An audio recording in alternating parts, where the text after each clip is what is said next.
Hey, what's up, YouTube? It's Richie from Boston. Today is the 3rd of January, 2018. And if you watch the video I put out yesterday about the people that were working in the store, and I was referencing BPAs and the transgender and LBGT community, I got a lot of comments going both ways. So I wanted to explain something. This is an absolute scientism-based chemical attack on society, and it's nothing new. People knew about this.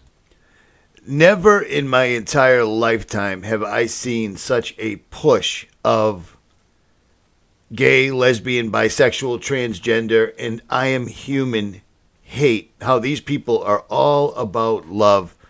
And anyone that thinks anything about it is automatically relegated to the enemy and someone that is full of hate.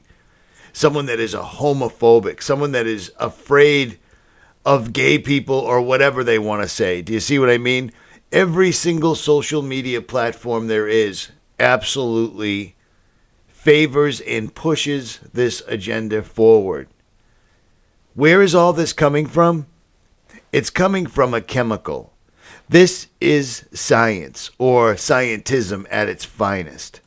When you open up a can, you may not notice the lining inside, but believe it or not, that lining may contain a synthetic estrogen. That's right, a sex hormone, and it's in almost every single can we consume. As part of a Fox 5 investigation, we decided to have some of the cans of food you eat every day tested, and wait until you see the results. This could be your table any day of the week. A delicious plate of pasta, topped with tomato sauce, some hearty soup, a tuna fish sandwich, a side of green peas. Food that millions of Americans consume daily. But wait until you see what could be inside your food. This is a chemical that the people who put it into plastic were insane. People who put it into plastic were insane. His name is Dr. 𝗏𝗏𝗺𝗏𝗍𝗏. He's a professor of biology at the University of Missouri. You may not know his name, but you probably know his work. He recently created a huge uproar within the scientific community after releasing a study on plastic baby bottles and the controversial chemical many of these bottles are made with, called bisphenol A. This is a chemical that in 1936 was considered for use as an estrogen drug. Then in the 1950s, some tricky chemists found that they could link this chemical together and it creates a hard, clear, glass-like plastic. And this glass-like plastic is sprayed into cans we buy every day. The only problem with that is the plastic is then made from a sex hormone. And it's virtually in every can of food we consume. Is it starting to make sense now? In 1936, and then in 1950, they started applying it. It seems that after they took Hitler out, they picked up all the worst pieces of Nazi Germany and brought them home, i.e., places like NASA, putting fluoride into the water supply, on and on and on. BPAs, without a doubt, can change the sexual orientation of a species, and they knew this. So, to circumvent it or make anybody talking about it look insane, they went to their go-to guy. If you're a new listener, just type in Pentagon tested gay bomb on Iraq. They didn't consider using it. They've used it on our troops. In Vietnam, they'd spray PCP on the troops, Jacob's Ladder. You think PCP, some horse tranquilizer or something? They got stuff that'll whack your brain permanently. Brain chips in the troops. They give the troops special vacuums that are really nanotech that already re-engineer their brains. You think I'm like, shocked by it, so I'm up here bashing it because I don't like gay people? I don't like them putting chemicals in the water that turn the friggin' frogs gay. Now, the reason they had to call in Alex was because as long as he's covering the story, whether it's real or not, it makes look what he just looked like. An absolute blithering asshat. But it's a true thing. They can literally change the sexual disposition. Look around you right now. Compare it to 10 years ago. Compare it to 20 years ago. Compare it to 30 years ago. And then all of a sudden, everybody doesn't know what quote-unquote gender, a wholly, completely made-up word, they don't know what sex they are anymore. And it's getting to epidemic proportions. Do you see what I'm saying? So the jig was up. Everybody found out about bisphenol A or BPAs, so they changed it to make everything BPA safe. Well, it turns out there's another trick. First of all, they knew BPAs were bad.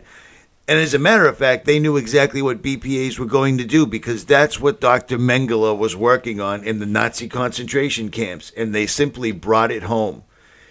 We won World War II, but Americans, we lost the battle big time. For years, public campaigns have been waged against plastic containing BPA, bisphenol A, a controversial plastic additive.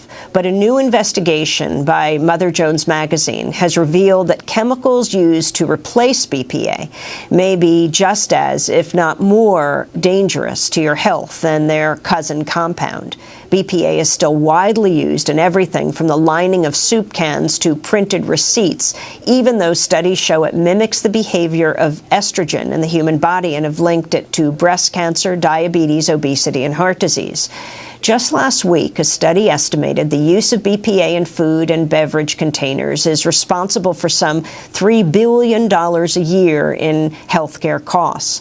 But because BPA can hamper brain and organ development in young children, it's been banned in bottles and sippy cups since 2012. Now new studies show the plastic products being advertised as BPA-free and sold by companies such as 𝗏𝗏𝗏𝗏 and Nalgene Tupperware are still releasing synthetic estrogen.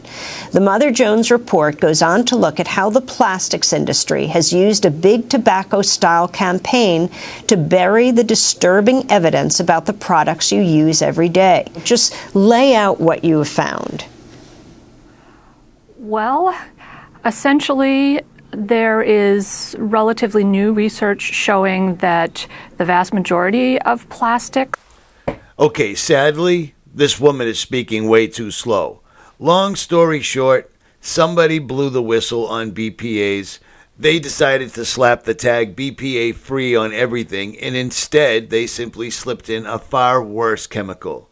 It isn't by accident. It isn't a mistake. It's not like they're doing this and going, oh my goodness, there are side effects that we found out after doing exhaustive testing. That's not the case at all. They know exactly what the result is. What the result was, they want a dumbed down, fluoridated, medicated, politically correct, scared of their own shadow, won't say a word, and won't fight back. There was once a time in America when other countries would look at us and think, assault weapons act as a deterrent against foreign invasion.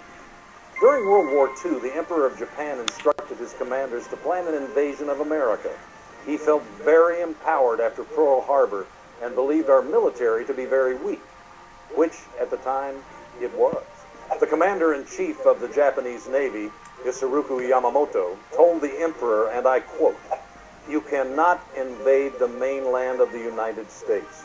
There would be a rifle behind every blade of grass." Notice, he did not talk about fearing the U.S. Army. It was the American people that he feared. Eventually, Yamamoto would stop trying to attack. And that's exactly what our own government, or the people that have infiltrated and taken over our government, think. And they've been working on this for generations. They have ground us down and ground us down. And the only ones that are left that they actually fear are people like myself and yourself, the people that are awake, people that are trying to get answers, people that are trying to share information. We're at a crisis point in this country right now, and the crisis is most of the people in the country don't realize there's a crisis. I wasn't picking on people yesterday. I was pointing something out. If you want to fall into the politically correct class, that's great, but you're an enemy to your own country. The repercussions to this entire program are going to be off the hook. Nothing seen before in humanity. When America falls, it will be horrific. Richie from Boston. Like, share, subscribe, or don't. I'm out.